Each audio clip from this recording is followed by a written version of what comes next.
ဒီဗီဒီယိုလေးမှာတော့တစ်နှစ်ပတ်လုံးမြင်တွေ့လာဖို့ရှိတဲ့ Exquisite Collection လို့ခေါ်တဲ့ Collector Event တစ်ခုအကြောင်းပြောပြပေးသွားမှာပါဒီ event လေးမှာတော့ event တွေရဲ့ထုံးစံအတိုင်း daily one draw ကို 50% off အဖြစ် diamond 25လောက်သုံးပြီးလှည့်ရမှာဖြစ်ပြီး first 10 draw ကိုတော့ 10% off အဖြစ် diamond 450သုံးပြီးလှည့်ရမှာပါ event မှာ collector 5ကောင် lucky box 3ကောင်နဲ့တခြားစုတွေပါလာမှာဖြစ်ပြီး collector အသစ်တစ်ကောင်အတွက် 10% off အဖြစ်920 crash နဲ့လဲလှယ်လို့ရမှာဖြစ်တဲ့အပြင်ထွက်ပြီးသား collector အဟောင်းတွေအတွက်ကတော့ crash 800နဲ့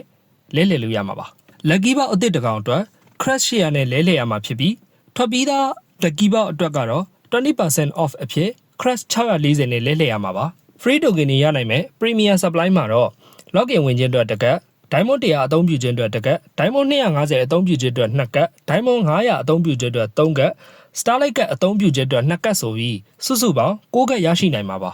ဒီ event မှာ starlight တစ်ကတ်ဝယ်တိုင်း COA 300ရရှိနိုင်မှာဖြစ်ပြီးနေ့တိုင်း COA 10ခုကနေ90အထိရရှိနိုင်တယ် COA daily supply ကို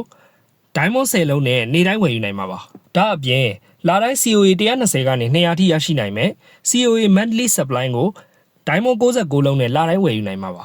draw reward တွေအနေနဲ့ကအချိန်20မှာ free token တစ်ကတ်အချိန်40မှာ free token တစ်ကတ်အချိန်90မှာ free token 5ကတ်နဲ့အချိန်130မှာ crash 50တို့ကိုရရှိနိုင်မှာပါပထမဆုံး event လာတဲ့အခါပါလာနိုင်တဲ့ skin တွေအနေနဲ့ကလာပူဂူရှင်အန်ဂျလာဗဒန်တို့အပြင် collector အသစ်တစ်ကောင်နဲ့အတူထွက်ရှိလာမှာဖြစ်ပြီး lucky box တွေအနေနဲ့ကတော့ချန်ငယ် cloud elite တို့ပဲဖြစ်ပါတယ် price pool ထဲမှာပါဝင်လာနိုင်တဲ့ special skin တွေအနေနဲ့က hacker bellarit bruno elite skin တွေအနေနဲ့က carry rafaela thermax normal skin တွေအနေနဲ့က framix leslie ruby တို့အပြင်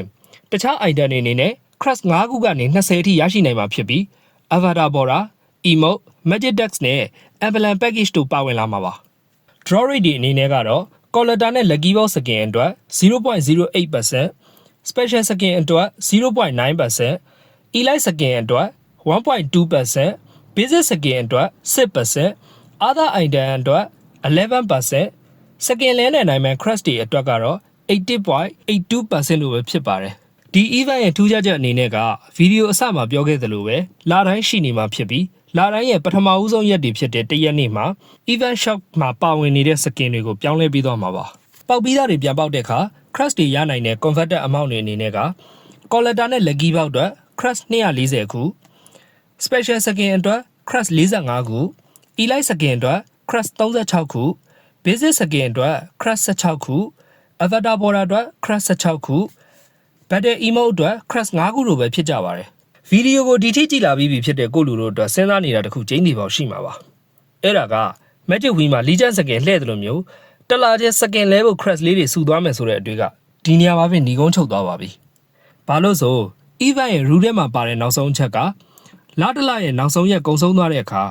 ကြံနေသေးတဲ့ free token နဲ့ skin လဲလို့ရတဲ့ crash တွေကိုဖယ်ထုတ်ပြမှာမဟုတ်လို့ပါတနည်းအားဖြင့်ပြောရရင်ဒီလမှာစုထားတဲ့ crash လေးတွေကိုနောက်လကိုတည်သွားခွင့်ပေးမှာမဟုတ်ပါဘူးဒီတော့ကိုလိုချင်တဲ့ skin ပါလာတဲ့လမှာပဲအဲ့ skin ကိုအရဖောက်ရမှာပါဒီသတင်းစိုးကြီးကတော့ budget plan နဲ့သွားချင်တဲ့ကိုလိုလူတွေအတွက်ကတော့မိုးပြိုသလိုပါပဲဒီ event က gaming collector နဲ့အတူ January လလောက်မှာရောက်လာနိုင်မှာမို့